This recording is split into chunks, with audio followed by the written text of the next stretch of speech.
Olá, meus amigos, tudo bom com vocês? Mais uma vez aqui juntos para estudarmos o Evangelho segundo o Espiritismo, agradecendo sempre ao amparo do nosso Mestre Jesus, da espiritualidade amiga, dos nossos benfeitores espirituais que estão sempre conosco, nos amparando, nos intuindo e lembrando sempre da importância de fazer a leitura de harmonização e a prece antes de começarmos o estudo, para que possamos estar nas melhores vibrações e receber os melhores esclarecimentos.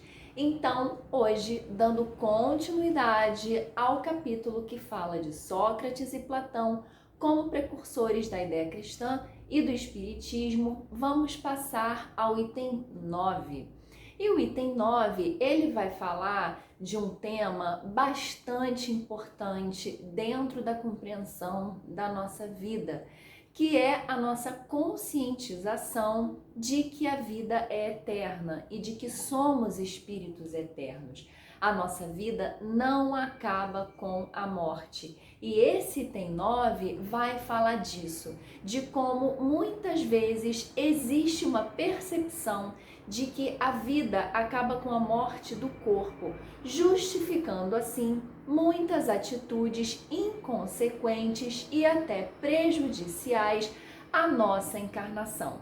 Então, muitas pessoas às vezes têm um discurso de que vão viver de uma forma louca, como a gente fala, vão viver como se não houvesse amanhã, e às vezes vão praticar impunidades, vão estar imersos em corrupção, vão ser viciados em várias coisas que vão trazer prejuízos a essa encarnação e às outras também, como até já falamos nos vídeos passados. Então, é claro, se você faz uma coisa achando que com a morte tudo estará terminado, você consegue justificar essa atitude como se fosse um imediatismo. Então você vai viver porque você só tem o hoje e você tem que viver aquilo da melhor forma, como a pessoa entende que é a melhor forma de viver naquele momento, considerando que só existe o hoje. E aí é por isso que muitas pessoas abusam do poder, abusam da vaidade, abusam do orgulho, abusam de outras pessoas, tudo em nome dessa vontade de estar por cima, tudo em nome dessa vontade de aproveitar essa vida, aproveitar os bens materiais que essa vida oferece, sem pensar nesse amanhã, que é o amanhã da próxima encarnação e que é o amanhã desse período que vamos passar na esfera espiritual. Então é desse entendimento que muitas pessoas têm de que a vida acaba após a morte que ele vai falar aqui no item 9. Então ele diz o seguinte: se a morte fosse a dissolução completa do homem, muito ganhariam com a morte os maus, pois se veriam livres ao mesmo tempo do corpo, da alma e dos vícios. Aquele que guarnecer a alma, não de ornatos estranhos, mas com os que lhe são próprios, só esse poderá aguardar tranquilamente a hora da sua partida para o outro mundo. E o que ele quer dizer quando ele fala guarnecer a alma, não de ornatos estranhos, mas com os que lhe são próprios? O que é próprio da alma? O que é próprio do nosso espírito? Características do que devemos esperar, do que devemos querer agregar no mundo espiritual, que é a nossa verdadeira pátria. Então estamos falando aí das verdadeiras virtudes, que são as que temos que trabalhar dia após dia para garantir, para conseguir.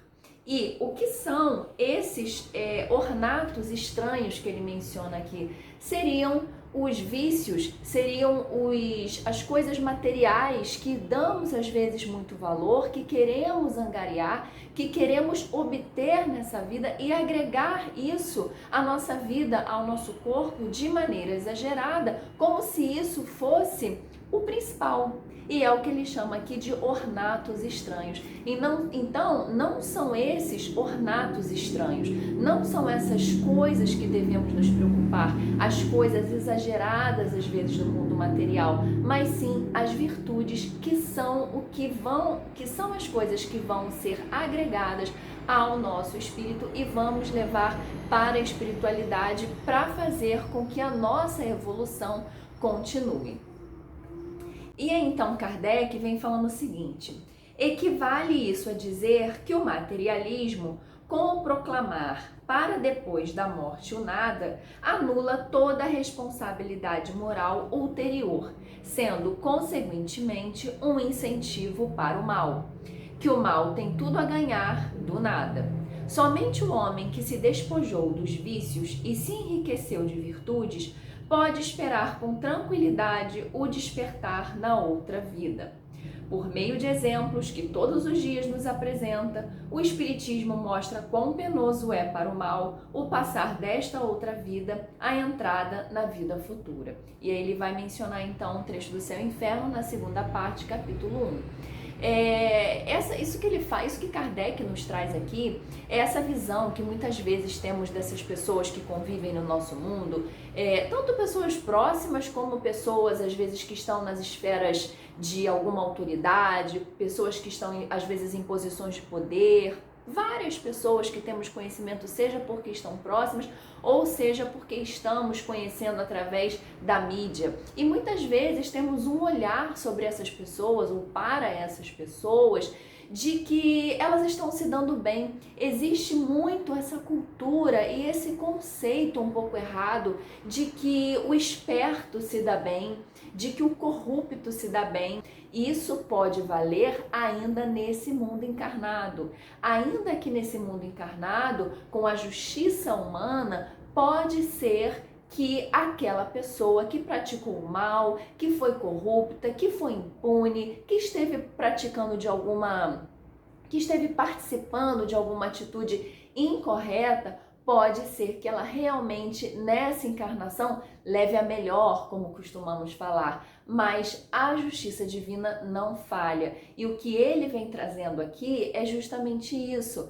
Temos muitos relatos através do Espiritismo de como é essa passagem, e não só a passagem, mas como é essa continuidade no mundo espiritual. E esse trecho que ele traz aqui do Céu e Inferno, quem tiver possibilidade de ler, esse trechinho que ele comenta, é um trecho que fala sobre o passamento, ou seja, desse momento que passamos de encarnados para desencarnados. E é o que Kardec nos traz, falando que muitas vezes não temos medo da morte exatamente, mas sim do que vamos enfrentar, de como vai ser aquela transição. Que sabemos que existe uma perturbação maior ou menor, sabemos que esse tempo de desligamento do corpo é maior ou menor, de acordo com o entendimento e a evolução espiritual de cada um. Então é por isso que sempre é falado para estudarmos, para entendermos, para compreender, para que haja compreensão do que é o Espiritismo e do que é a vida após a morte, para que possamos praticar o desapego. Assim será mais fácil, segundo ele fala nessa parte do Céu e Inferno, que ele fala do passamento, ele vai explicando a questão do perispírito, que é um tema que a gente pode ver num outro momento, que é um tema mais avançado e exige um outro conhecimento, mas vai estar ligado a essa questão do perispírito se desligar do corpo, ou seja, temos o corpo rapidamente, temos o corpo físico, temos o espírito e ligando esse corpo e esse espírito temos então o perispírito. E é esse perispírito que faz essa conexão, é esse perispírito que faz com que a nossa alma, mesmo depois de desencarnados, possa sentir determinadas sensações orgânicas, como frio, calor, dor, fome, sede. Então, o próprio sofrimento, dependendo de como foi que essa pessoa desencarnou. Então, quanto maior é a dificuldade dessa pessoa de lidar com essas questões, mais difícil será para esse perispírito se desligar desse corpo. Então, é por isso que mais vai sendo difícil dessas sensações também não serem sentidas. Quanto mais o perispírito estiver grudado no corpo, ainda assim nós vamos sentir, mesmo desencarnados, essas sensações que são do encarnado. Então é isso que ele vem explicando aqui, é isso que ele vai falar no Céu e Inferno, que vai fazer que vai completar esse trecho que ele fala. O que é então cuidar de agregar à alma os ornatos que lhe são próprios? É agregar à alma ornatos que possam fazer com que no momento do desencarne passemos por ele de uma forma mais tranquila, passemos por ele de uma forma mais consciente, de uma forma mais serena, porque já temos o entendimento, já tratamos de ter esse entendimento ou parte dele enquanto encarnados. Então, pessoal, é desse tema que ele vai falar aqui. Eu recomendo essa leitura do Céu e Inferno, que é muito legal esse tema e dá um suporte para esse trechinho que nós acabamos de ler. Eu deixo aqui na descrição sempre o endereço digital para quem quiser acessar o livro no site da FEB, que é a editora dos livros físicos que eu uso. Então eu recomendo essa leitura e recomendo sempre que os estudos continuem para que essa nossa consciência e essa nossa percepção possa cada vez estar mais consolidada. Eu espero vocês no próximo vídeo para a gente continuar falando do item 10. Até lá!